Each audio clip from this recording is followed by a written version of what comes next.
ಇಲ್ಲಿ ಕ್ಷೇತ್ರದ ಮಹಿಮೆ ಏನಪ್ಪ ಅಂತಂದರೆ ಭಕ್ತಾದಿಗಳು ಒಳ್ಳೆಯದಾಗಿದ್ದ ಭಕ್ತಾದಿಗಳು ನಡ್ಕೊತಾರೆ. ನಾವು ಹೊಂದ್ಕೊಂಡಿದ್ದ ಕೆಲಸ ಅವನಗಾರಕ್ಕೆ ನಮ್ಮ ಕೆಲಸ ಅಷ್ಟೇ, ಇನ್ನೇನಿಲ್ಲ. ಇಂತಿಷ್ಟು ಅಂತ ನಮ್ಮ ಮನಸ್ಸಲ್ಲಿ ಏನಿದೆ ಅದನ್ನು ಅಂದ್ಕೊಂಡಾಗ ಅದು ನೆರವೇರುತ್ತೆ. ಯಾರು ಭಕ್ತಾದಿಗಳು ಯಾರು ಕೇಳ್ಕೊತಾರೋ ಅದೆಲ್ಲ ಖಂಡಿತ ಆಗಿ ಆಗುತ್ತೆ.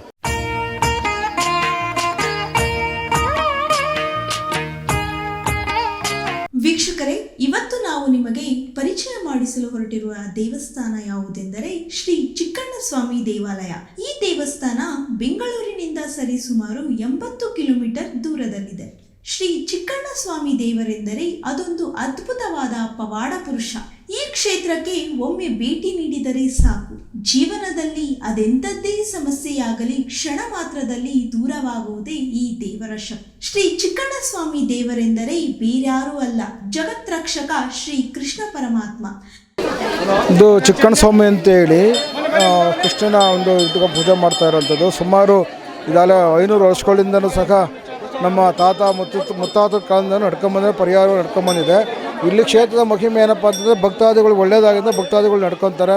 ಅವ್ರಿಗೆ ಒಂದು ಹಣಕಾಸು ಸಮಸ್ಯೆ ಇರ್ಬೋದು, ಮತ್ತು ಜಮೀನು ಸಮಸ್ಯೆ ಇರ್ಬೋದು, ಮತ್ತು ಏನು ಹೋಮಾಚಾರ ಅವೆಲ್ಲ ಇರ್ಬೋದು, ಮತ್ತು ಏನು ಅಣ್ಣನ ತಮ್ಮದಿರೋ ಸ್ವಲ್ಪ ಕಿತ್ತಾಡ್ಕೊಂಡು ದೂರ ಆಗಿರ್ಬೋದು, ಅವೆಲ್ಲವೂ ಸಹ ಸ್ವಾಮಿ ಹತ್ರ ಬಗೆಹರಿಸ್ಕೊಂಬಂದಿರೋದು. ಮತ್ತು ಅವ್ರಿಗೆ ಏನು ಗಾಳಿ ಸೋಕು ಅವು ಇವೆಲ್ಲ ಇರ್ತವೆ ಅಂಥವೆಲ್ಲ ಸ್ವಾಮಿ ಒಳ್ಳೇದು ಮಾಡೋದನ್ನ ಭಕ್ತಾದಿಗಳು ತುಂಬ ಸಂಖ್ಯೆಯಲ್ಲಿ ಸ್ವಾಮಿ ನಡ್ಕೊತಾ ಇರೋವಂಥದ್ದು. ಆ ಜೊತೆನೇ ಏನಪ್ಪ ಅಂದರೆ ನಾವು ಶಿವರಾತ್ರಿ ಒಂದು ವಾರ ಸ್ವಾಮಿ ಜಾತ್ರೆ ಆಗುತ್ತೆ. ಆ ಜಾತ್ರೆಗೂ ಸಹ ಭಕ್ತಾದಿಗಳು ಸುಮಾರು ಜನ ಬರ್ತಾರೆ. ಈ ವರ್ಷ ಸಹ ಮಾರ್ಚ್ 19ಕ್ಕೆ ಕ್ಷೇತ್ರದ ಜಾತ್ರೆ ಇದೆ. ಅದಕ್ಕೆಲ್ಲ ಭಕ್ತಾದಿಗಳು ಸುಮಾರು ಜನ ಬರ್ತಾರೆ. ಎಲ್ಲರೂ ಸಹ ಅವರ ಏನು ಕೋರಿಕೆ ಇದೆ ಅದು ಸ್ವಾಮಿ ಹತ್ರ ಬೇಡ್ಕೊಂಡು ಅವ್ರ ಕೋರಿಕೆಯನ್ನು ಈಡೇರಿಸ್ಕೊಳ್ಳೋ ಅಂಥದ್ದು. ಅದೆಲ್ಲವೂ ಸಹ ಸುಮಾರು ವರ್ಷಗಳಿಂದಲೂ ಸಹ ಇದು ನಡ್ಕೊಂಬರ್ತಾ ಇರೋದು ಸ್ವಾಮಿದು.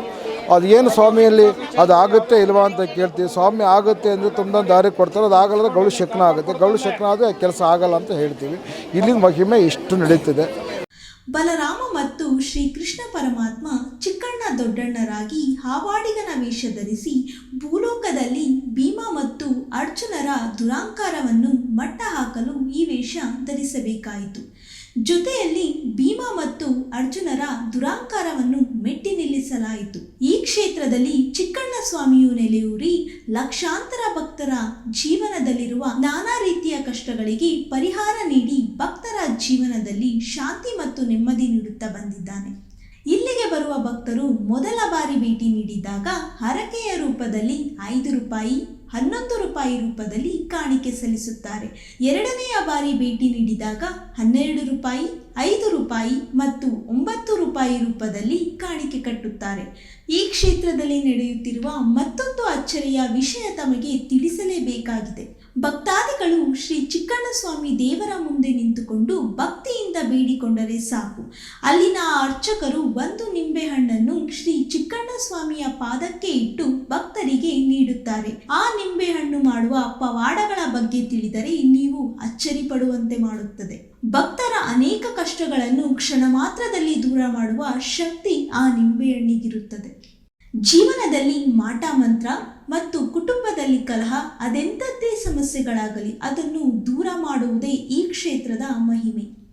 ಮಕ್ಕಳಿಲ್ಲದವರಿಗೆ ಸಂತಾನ ಪ್ರಾಪ್ತಿಯಾಗುತ್ತದೆ. ಅದೆಷ್ಟೋ ಜನರಿಗೆ ಮನೆ ಕಟ್ಟುವ ಆಸೆ ಇರುತ್ತದೆ. ಈ ಕ್ಷೇತ್ರಕ್ಕೆ ಭೇಟಿ ನೀಡಿದ ಅದೆಷ್ಟೋ ಭಕ್ತರು ಸ್ವಂತ ಮನೆ ಕಟ್ಟಿಕೊಂಡು ಜೀವನವನ್ನು ಸುಖಮಯವಾಗಿ ಸಾಗಿಸುತ್ತಿದ್ದಾರೆ. ಶ್ರೀ ಚಿಕ್ಕಣ್ಣಸ್ವಾಮಿಯ ಭಕ್ತಾದಿಗಳು ನೂರಾರು ಕಷ್ಟಗಳನ್ನು ದೂರ ಮಾಡಿಕೊಂಡು ಜೀವನ ಸಾಗಿಸುತ್ತಿದ್ದಾರೆ.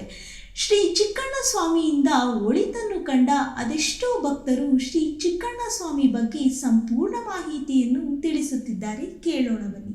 24ನೇ ಇಸ್ವಿಯಿಂದ ಬರ್ತಾ ಇದ್ದೀವಿ. ಇಲ್ಲಿ ಸುಮಾರು ಪವಾಡಗಳು ನಡೆದವೆ. ಆದರೂ ನನ್ನ ಕೆಲಸ ಎಲ್ಲ ಸಕ್ಸಸ್ ಆಗಿದೆ. ಇಲ್ಲಿ ಯಾವುದೂ ಫೇಲ್ಯೂರ್ ಆಗಿಲ್ಲ. ಒಂದು 7 ವರ್ಷಕ್ಕೆ ಹೈಕೋರ್ಟಲ್ಲಿ ಆಫ್ ಮಾಡಿರೋ ಕೇಸ್ ಇತ್ತು, ಅದು ಗೆದ್ದೆ. ಸುಮಾರು ಕೆಲಸಗಳು ನನಗಾಗಿವೆ. ಮಗನ ಮದುವೆ ಆಯಿತು, ಮಕ್ಕಳಾಯಿತು. ಈಗ ಸೊಸೆ ಒಡಗೇಳು, ಅದಕ್ಕೋಸ್ಕರ ಬಂದಿದ್ದೀನಿ ನಾನು. ನಾವು ಹೊಂದ್ಕೊಂಡಿದ್ದ ಕೆಲಸ ಅವನಗಾರಕ್ಕೆ ನಮ್ಮ ಕೆಲಸ ಅಷ್ಟೇ, ಇನ್ನೇನಿಲ್ಲ. ನಾವು ಒಂದು 30 ವರ್ಷ ಆಯಿತು ಬಂದು. ನಮಗೆ ತುಂಬಾ ಒಳ್ಳೆಯದಾಗಿದೆ. ಹಾಗಾಗಿ ನಾವು ವರ್ಷಕ್ಕೆ 2 ಸಾರಿ 3 ಸಾರಿ ಬರ್ತಾ ಇರ್ತೀವಿ, ಹೋಗ್ತಾ ಇರ್ತೀವಿ. ನಾವೊಂದು ಅರ್ಕೆ ಮಾಡ್ಕೊಂಡಿರ್ತೀವಿ. ಇಂತಿಷ್ಟು ಅಂತ ನಮ್ಮ ಮನಸ್ಸಲ್ಲಿ ಏನಿದೆ ಅದನ್ನು ಅಂದ್ಕೊಂಡಾಗ ಅದು ನೆರವೇರುತ್ತೆ. ಹಾಗೇ ಆಗುತ್ತೆ ಕೆಲಸ ಮಾತ್ರ. ಎಷ್ಟು ವರ್ಷದಿಂದ ಬರ್ತೀವಿ? ನಾವು 30 ವರ್ಷದಿಂದ ಬರ್ತಾ ಇದ್ದೀವಿ. ನಮ್ಮದು ಇಲ್ಲೇ ಹೆಬ್ಬೂರು, ನಮ್ಮ ಸ್ವಂತ ಊರು, ಸ್ಥಳೀಯ ಬಂದು ಹೆಬ್ಬೂರೇನೆ.